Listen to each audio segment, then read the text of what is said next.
Think about the devices we use every day. One fits inside your pocket, one sits on your lap, and one takes up an entire desk. They all rely on a central processor. But if every one of these machines is doing the exact same kind of mathematical calculations, why don't we simply take a massive desktop processor and put it inside a smartphone?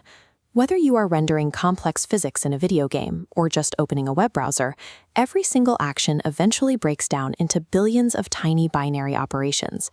The real divide isn't about the math itself, it's about how these chips survive the heat and energy limits of the plastic and metal cases they live inside. All modern computers trace their lineage back to the same basic invention, and they are built using identical physical components. That component is the transistor. It is a microscopic switch carved directly into silicon that turns on and off to create ones and zeros.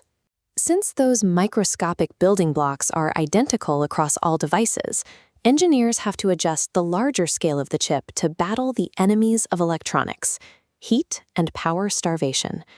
How can a device the size of your hand render high-definition video without instantly draining its battery or getting hot enough to melt your palm? Engineers solve this with a system on a chip. The CPU, graphics engine, and modems are crushed into one package. By keeping everything in the same neighborhood, signals travel shorter distances, keeping power consumption between 3 and 10 watts. These chips prioritize performance per watt. They sacrifice raw, brute force speed to ensure maximum battery life while operating with zero active cooling. Laptop processors have to balance these worlds. You've likely noticed your computer slowing down during a long session, or fans suddenly ramping up. This chart illustrates thermal throttling. When a laptop gets too hot, the processor intentionally suffocates its own speed to prevent permanent heat damage to the silicon. Laptops have cooling fans and larger batteries, but their processing speed is never static. It is constantly fluctuating based on current internal temperatures and your power settings.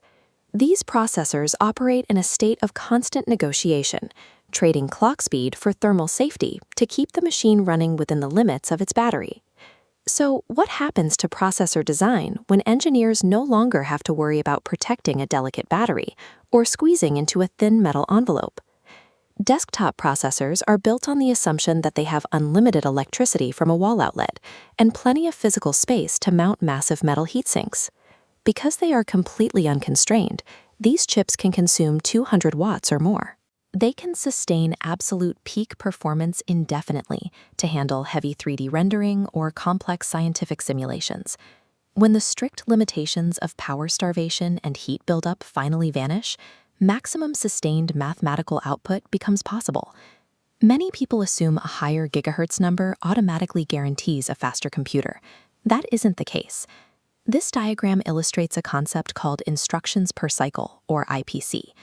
Instead of just measuring how fast a processor ticks, IPC measures how much actual mathematical work the chip completes in a single tick of its clock. True computing speed is a marriage of raw clock rate and architectural efficiency.